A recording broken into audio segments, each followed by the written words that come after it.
What if the very man who helped build Metallica, the one who wrote the riffs that shaped thrash metal, was kicked out before the band even became famous? What if the songs that made them legends weren't even theirs to begin with? And what if the man who lost it all came back decades later, standing shoulder to shoulder with the band that betrayed him? This isn't just the story of a feud. It's a story of genius and jealousy, of rage and addiction, of stolen riffs, broken friendships, and a rivalry that defined heavy metal. This is the story of Dave Mustaine, the man who could have been Metallica. Long before stadiums filled with fans chanting Metallica, there was just a handful of kids rehearsing in garages, trying to play louder and faster than anyone else. James Hetfield and Lars Ulrich had the vision, but they lacked the firepower. That's when they found Dave Mustaine. From the moment Dave plugged in his amp at rehearsal, everything changed. So I go to audition for this band, and I took my amps and everything, and I plugged in, and I'm warming up. His aggressive style, his cutting tone, and his dangerous energy transformed the band. He had this shrieking lead sound that would cut through any soundproofing. Lars once admitted they didn't even finish his audition. The second he started shredding, they knew they had found their guitarist. Dave's fingerprints are all over Metallica's DNA. Early demos like No Life Till Leather were built on his riffs. Songs like Phantom Lord and Metal Militia carried his signature intensity. Even James would later admit, without Dave, Metallica would not have sounded the same. But while his playing was brilliant, his personality was volatile. Dave wasn't just a guitarist, he was a storm. And storms don't stay calm for long. Dave had two sides, the genius riff machine and the out-of-control alcoholic. On stage, he was unstoppable. Off stage, he was unpredictable, aggressive, sometimes violent. Stories from those early days are legendary. He got into brutal fights with James over women, music, and even dogs. I've been doing martial art ever since I was a kid, and I beat James up because he kicked my dog. Everybody says I kicked his dog. It ain't that way around.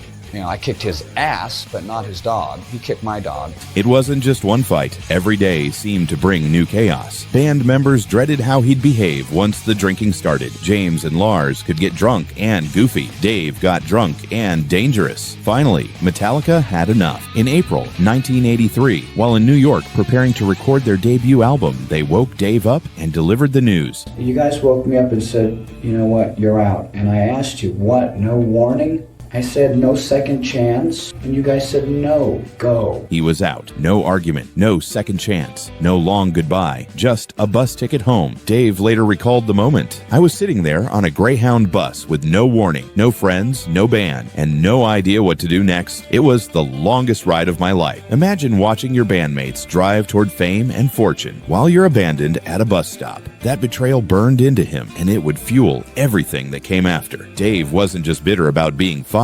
He was furious about what they took with them. Yeah. But the thing that bothered me the most was I had all my music and I left it behind and I said, don't use my music. And of course they did. He had written or co-written a massive portion of Metallica's early music. The infamous example, Mechanics. Dave's blistering, fast-paced track was a staple of Metallica's early set. After he left, the band slowed it down, added new lyrics, and turned it into the Four Horsemen. The song became one of Metallica's defining tracks, but that wasn't the only case. Jump in the Fire, Phantom Lord, Metal Militia, and even riffs from Ride the Lightning carried Dave's touch. He later claimed that even Leper Messiah and parts of Master of Puppets bore traces of his influence. And then there were the solos. Every solo on Kill 'Em All, Dave argued, was originally his. Kirk Hammett may have played them, but the bones, the ideas, were Mustaine's. They're close, he admitted once, but they're not the same. To add insult to injury, royalties became another battle.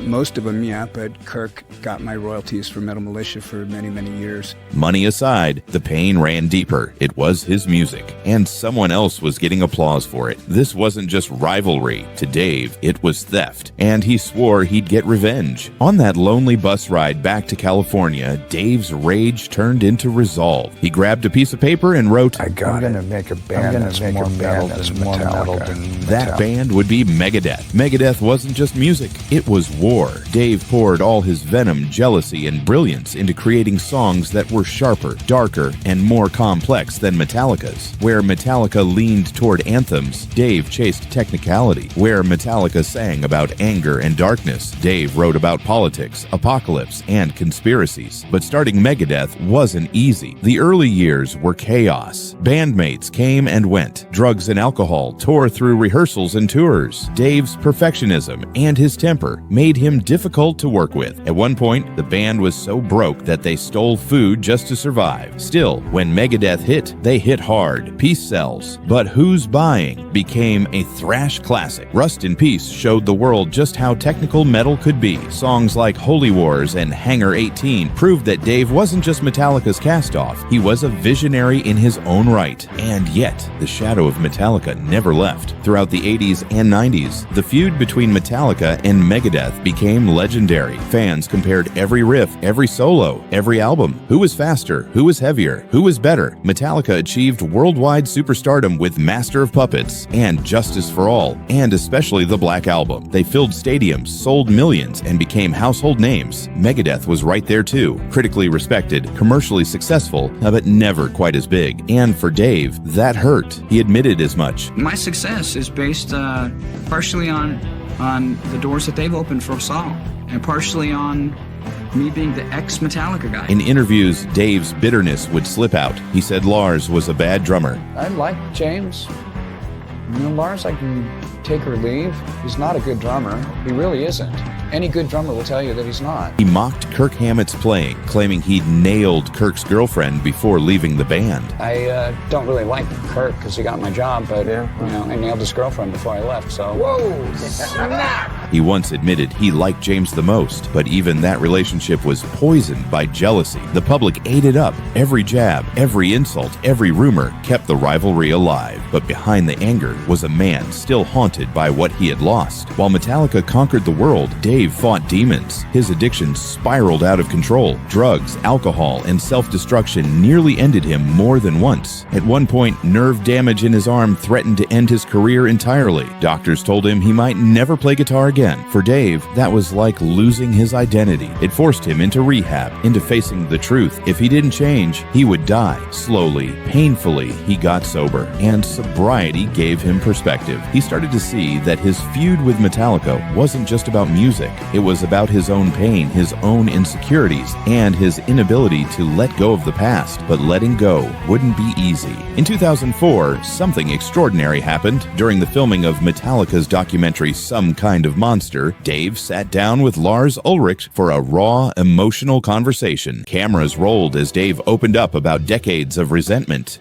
I've been waiting for this day for a long time. Have you ever thought what I've been through? I think I've had an awareness of the pain I caused you. He admitted how deeply he had been hurt, how he couldn't escape being the ex-Metallica guy, and how he felt cheated of the life that should have been his. Lars, surprisingly, listened. For the first time, it felt like a wound was being acknowledged. Then in 2011 came the moment fans never thought they'd see. At Metallica's 30th anniversary concerts, Dave Mustaine walked on stage with James, Lars, and Kirk. Together, they played the songs they had written as kids. The crowd went insane. For decades, the idea of Dave and Metallica sharing a stage again seemed impossible. And yet, there he was, riffing alongside the men who had once left him behind. It wasn't just music, it was history healing itself. Today, the feud feels more like a legend than a living wound. Metallica stands as one of the biggest bands in the world, icons who shaped not just metal, but all of rock. Megadeth may not have reached the same commercial heights, but they carved their own path. Fiercely respected, endlessly influential, and forever Dave Mustaine's vision. Dave himself has softened. He now admits Metallica have done just about everything picture perfect. But, I think that the world could stand to learn a lot from Metallica. They have done just about everything picture perfect. In 2023, he even announced Megadeth's final album and farewell tour, set for 2026. He wants to leave on top on his own terms. No one can take that away from him. So what do we make of Dave Mustaine? Was he robbed of his destiny, or was he forced into his own, creating something just as powerful in Megadeth? Because the truth is this: without Dave Mustaine, Metallica would not exist in the same form. And without Metallica, Dave might never have built Megadeth. Their rivalry wasn't just personal. It was the fire that forged thrash metal metal itself. In the end, Dave Mustaine didn't just lose Metallica, he created Megadeth. He didn't just get betrayed, he got immortalized. And maybe, just maybe, that was his destiny all along.